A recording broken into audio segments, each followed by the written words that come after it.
উঠো উঠো উঠো উঠো উঠো উঠো উঠো। আসসালামু আলাইকুম, কেমন আছেন সবাই? আমি ভালো আলহামদুলিল্লাহ। আমার এই সাদা কবুতর জোড়ায় 2টা ডিম দিছিল, কিন্তু ওইখান থেকে একটা ডিম নষ্ট হয়ে গেছে। আরেকটা ডিমের এই যে বাচ্চা ফুটাইছে, বাচ্চাটাও মাশাআল্লাহ বড় হয়ে গেছে। কবুতরে খাবার ফেলে এখানে কি পরিমাণ খাবার ফেলছে, এত খাবার ফেলে নষ্ট করছে। আর এখানে আমি এটার এখনো পর্যন্ত আমি এই ট্রে বের করার মতো ব্যবস্থা করি নাই। এখন এতদিন রোজা ছিল তাই বের করা হয় নাই, ব্যবস্থা করা হয় নাই। আর এইখানে যে আমার এটা রেসার কবুতর, এখানে জোড়া মিলছে, তার আগে ডিম ভেঙে ফেলছিল, মানে পায়রি মিলানোর পরে পায়রি ডিম ভেঙে ফেলছে। এখন অনেক দিন মোটামুটি হয়েছে, 10-15 দিনের মতো, হয়তো 15 দিনের মতো হয়েছে হয়তো। এটাও এখন ডিম দিবে। এই যে খাবার নষ্ট করছে, আমি ট্রে বের করতে পারি না বলে আমার মানে খাবার অনেক নষ্ট হয়ে যাইতেছে। তো আজকে চিন্তা করছিলাম, তো আকাশের অবস্থা খুবই খারাপ করে ফেলছে, আজকে আর করা যাবে না।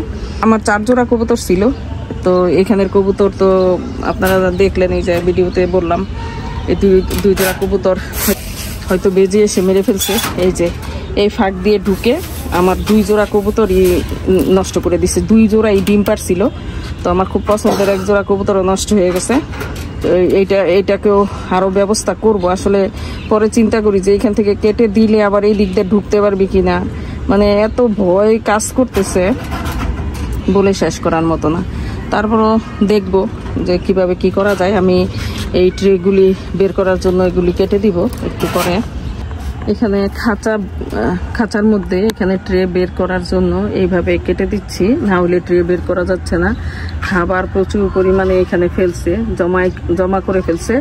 এগুলির ময়লা অপরিষ্কার করতে হবে, একেবারে ভরে ফেলছে। তো এই লাইন বরাবর আমি কেটে যাচ্ছি। ধর নাই,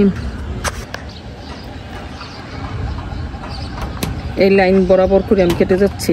আর এইখানে একটু বেশি করে রাখছি, যেন ট্রের ফাঁকেও যেন কোনো ফাঁক না পায়, এই জন্য আমি একটু বেশি করে রাখছি। আসলে এটা কাটতেছি, তাও ভয় লাগতেছে যে কোন দিক দিয়ে যে এগুলি আসবে। মানে সব সময় এরকম তালাবন্ধ থাকে, তারপরেও এইরকম চাপা এইটুক জায়গা দিয়ে আমার কবুতরটা নষ্ট করে ফেলছে। 2টা কবুতর মন আসলে সব শখ করে নিলে একটা জিনিস করতে চাইছি, মনটাই নষ্ট করে ফেলছে। আর রোজার মধ্যে কোনো কিছুই সম্ভব ছিল না। এই বরাবর কেটে এটা কেবল টাই দিয়ে এটা বেঁধে দিব এখানে।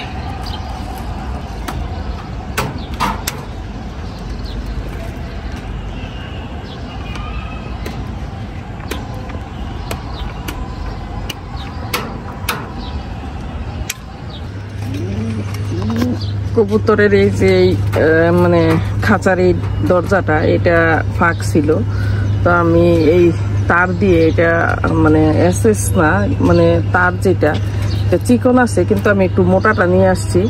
তো মোটাটা নিয়ে এসে আসলে এখানে ঘুরানো যায় না, পেঁচানো যায় না, খুব একটা মুশকিল। তো এরকম করে আমি দিতে পারছি পরে। তো এইখানে ঠিক আছে, পারফেক্ট, একদম কোনো সমস্যা নাই। কিন্তু এইখানে গিয়ে আমি আসলে ঠিক করতে পারি নাই, এইখানে মানে হাতে ব্যথা পাই। আর এটা এইখানে নড়ে চড়ে, তো এই জন্য মাঝখান দিক দিয়ে এটা দেওয়ার চেষ্টা করছিলাম, দিলেও এটা সুন্দর করতে পারি নাই, ওইভাবে সুন্দর করে দিতে পারি নাই। তো এরকম হয়েছে। কবুতরের বাচ্চাটা ভয় লাগে দৌড়তে। কবুতরের বাচ্চাটা এতটুকু বড় হয়েছে, মাশাআল্লাহ, হয়েছে এতটুকু বড় হয়েছে। তো এটা একটা বাচ্চা, এটা কি করবো ঠিক বুঝতেছি না। মানে আমার ভাই বলতেছে যে বরফ এটা খেয়ে ফেলো, না হলে ওরা বাচ্চা দিতে আবার দেরি করবে। তো এখন বাচ্চা দিতে দেরি করবে, আসলে এটা খাওয়া ঠিক কিনা আমার মায়াও লাগে, এত মায়া, এটা কিভাবে খাই। তো এখন এটা না হইলে এটারে আলাদা করে দিতে হবে, হয়তো কয়দিন পরে জোড়া মিলাইতে হবে। আর বলতেছে, মানে ভাই বলতেছে যে এটা যত দেরি করবা কবুতরের ডিম তত দেরি করে দিবে, খাওয়ার পরিমাণ বড় হলে তুমি এটা জবাই করে ফেলো। কিন্তু এটা আমি আসলে বুঝি না এটা খাওয়ার পরিমাণ বড় হয়েছে কিনা, আসলে বলতেও মায়া লাগে। এটা এই যে দেখি যেতে পারে কিনা। উঠো উঠো উঠো উঠো উঠো উঠো উঠো, ওরে বাবা। এই যে